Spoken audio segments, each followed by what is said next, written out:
जय राम कृष्ण हरे राम राम जय जय राम कृष्ण हरे जय जय जय जावे मनवुनी शरण जावे सर्व भावे देवासी तो हा उतरील पार भव दुस्तर नदीचा बहु आहे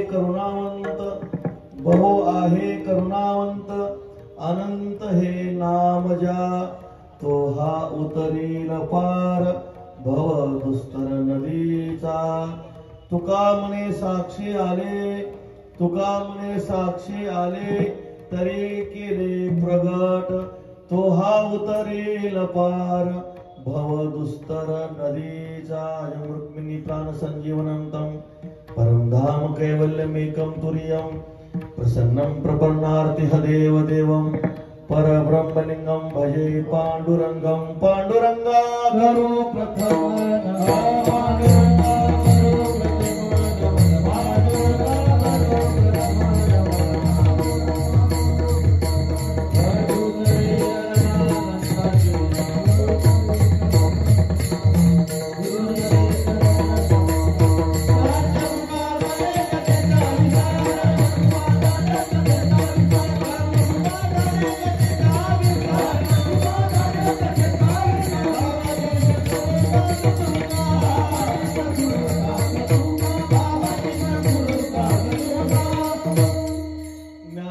भगवान विष्णु निवृत्तिर भगवान हर सोपानो भगवान ब्रह्मा मुक्ताख्या ब्रह्मचित्कला नमो ज्ञानेश्वरा निवृत्ती उदारा सोपान देवा मुक्ताबाई नमो त्रिभुवन पावनी आद्यत्रय जननी देवाची नमो सद्गुरु तुकया ज्ञान दीपा नमो सद्गुरु सच्चिदानंद रूपा नमो सद्गुरु भक्त कल्याण मूर्ती नमो सद्गुरु भास्करा पूर्ण कीर्ती सेवेला गे सेवक दारो सेवेला गे सेवक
निळामणी धराल हाती तरी ध्यानमती निरूपम अहो स्वामी तुकया देवा यावरी न करावा वेर संपाद्य ज्ञानांची विधाय भक्ती विलोकितो येन समाधी राज वैराग्यवंतो सुविचारयुक्तम नमामि जोगम शिरसा गुरुम तम आत्मरूप गणेशो स्मरण सकळ विद्यांचे अधिकरण तेची वंदू श्री चरण श्री गुरूंचे जयाचे 8वे शब्द सृष्टी अंगवे सारस्वत आगमी झिवेसी वक्तृत्व गोडपणे अमृता ते पारुखे मने रसवती वळंगणे अक्षरासी भावाचे अवतरण अवतरविती खून हाताकडे संपूर्ण तत्वबोध श्री गुरूंचे पाय जे हृदय घेऊन ठाय ते एवढे भाग्य होय उन्मेषासी ते नमस्कारुनी आता विठ्ठल विठ्ठल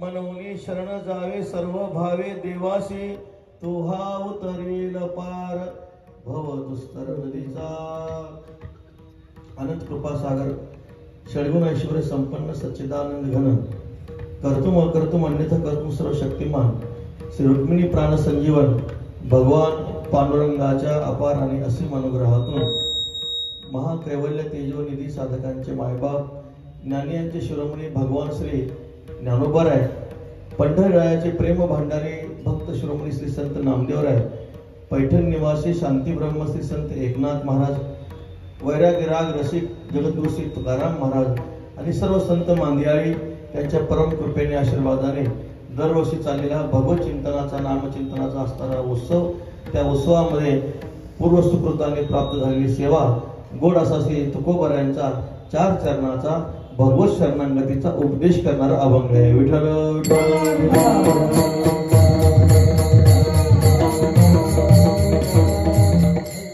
उत्सवाचं 21वा असणारं वर्ष आहे आणि हा जो काही सर्व मोठा मोठा भव्य दिव्य उत्सव करतात, अशा प्रकारे पंढरीनाथ परमात्म्याचे भगवत भक्त भक्ती करणारे एकनिष्ठ सेवक असणारे श्री आमदार महाराज आमदार साहेब ते काय करतात, पांडुरंगाची अशा प्रकारे एकनिष्ठेने सेवा करतात आणि एवढा मोठा भव्य दिव्य उत्सव घडून आणतात. त्यातून काही सामाजिक क्रिया असेल, सामाजिक योगदान असेल, ते सामाजिक योगदान त्यांच्याकडून घडत असतं.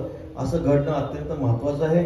असे जर महाराष्ट्रातले सगळेच आमदार झालं तर रामराज्य व्हायला काहीच हरकत नाही. विठ्ठल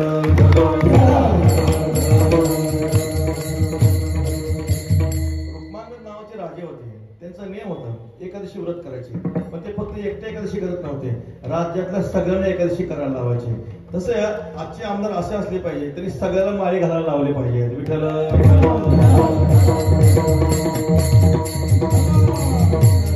सगळ्यांनीच एकादशी केली, सगळ्यांनी माळी घातली तर राम राज्य यायला काय हरकत आहे का?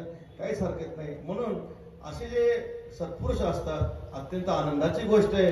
ज्यांच्या मस्तकावर राज्यकारभाराची धुरा आहे, असे राज्यकारभारी धुरी हे साधू पुरुषाच्या ठिकाणी अंकित असले पाहिजे, साधू पुरुषाच्या ठिकाणी लीन असले पाहिजे. त्यांच्याद्वारे काय होत असते, राजसत्ता जर धर्मसत्ताला अनुकूल असेल तर राम राज्य यायला काहीच हरकत नाही असणारी प्रभूची मोठी कृपा आहे. आणि देवाच्या कृपेने सध्या ते चांगलंच चाललेलं आहे. महाराज सांगतात, धरणी धरी पीक गाय बोलल्या म्हैसी, राम वेळोवेळा आम्ही गाऊ होई. यंदाच्या 22 तारखेला श्री रामजी लला भगवान परमात्मा श्री अयोध्ये धर्मामध्ये प्रकट होणार आहेत. आपल्या आयुष्यातलं परम भाग्य जे जे हिंदू म्हणून घेणार आहेत त्यांच्या आयुष्यातला हा सोन्याचा दिवस आहे. विठ्ठल राम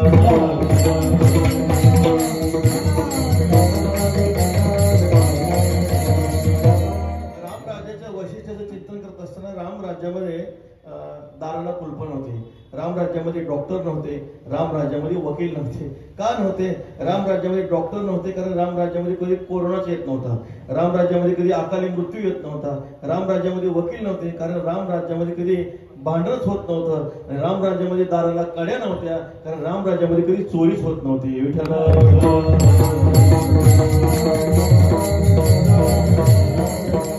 राज्यकर्ते धर्मनिष्ठ असतील, धर्माला अनुकूल असतील, धर्मशासन मानणारे असतील तर महाराज ही जी धर्मसत्ता आहे, राजसत्ता आहे, सर्व विश्वातील अखिल जीवाला, अखिल मनुष्याला स्वानंद साम्राज्याचं राज्य भोगायला लावल्याशिवाय राहणार नाही.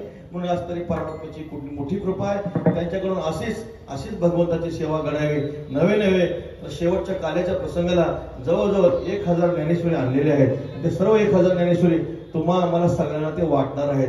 ते कशासाठी वाटायचे आहेत तर वाचावी ज्ञानेश्वरी किंवा भाव धरून या वाची ज्ञानेश्वरी, कृपा करी हरी दयावरी. ज्ञानेश्वरी ग्रंथाचा महिमा असा आहे, जरी आपल्याला अक्षराची ओळख नसेल, नुसते 4 तुकड्यावरून जरी आपण असं म्हटलं श्री ज्ञानदेव श्री ज्ञानदेव श्री ज्ञानदेव श्री ज्ञानदेव असा जरी आपण उच्चार केला, ज्ञान होय अज्ञानासी ऐसवर या टिकेसी. आमचे संस्थेचे गुरुवर नेहमी म्हणायचे, प्रातस्फूर्णी गुरु नतसिंह बाबा म्हणायचे, ज्याच्या घरी असेल ज्ञानेश्वरी गाथा त्याच्या चरणी ठेवावा माथा. असं त्याच्या घरामध्ये ज्ञानेश्वरी गाथा असेल त्याच्या चरणावर माथा ठेवावा. आणि गुरुवर बाबा आणखी एक वाक्य बोलायचे, ज्याच्या घरी नसेल ज्ञानेश्वरी गाथा त्याला हाणाव्या 2 लाथा. विठ्ठल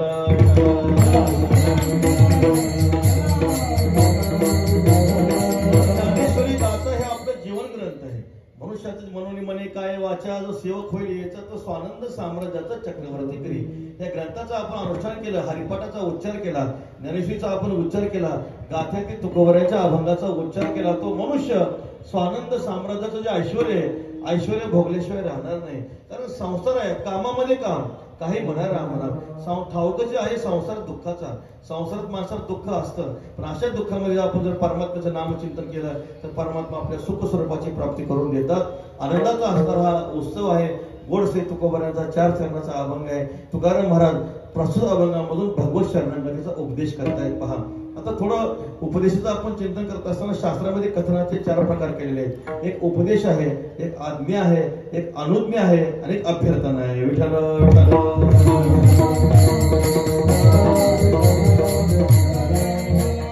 उपदेश, आज्ञा, अनुज्ञा आणि अभ्यर्थना, कथनाचे 4 प्रकार शास्त्रामध्ये सांगितले. आता उपदेश आणि आज्ञामध्ये काय फरक आहे तुम्हाला सांगतो. मोठ्याने लहानाला जे केलं जातं त्याला उपदेश म्हणा, मोठ्याने लहानाला जी केली जाते तिला आज्ञा म्हणा. उपदेशामध्ये आज्ञेमध्ये काय फरक आहे? फरक एवढाच आहे, मोठ्याने लहानाच्या हिताचा विचार करून जे सांगितलं जातं त्याला उपदेश म्हणा, आणि मोठ्याने लहानाच्या हिताचा विचार न करून जे सांगितलं जातं त्याला आज्ञा म्हणा. विठ्ठल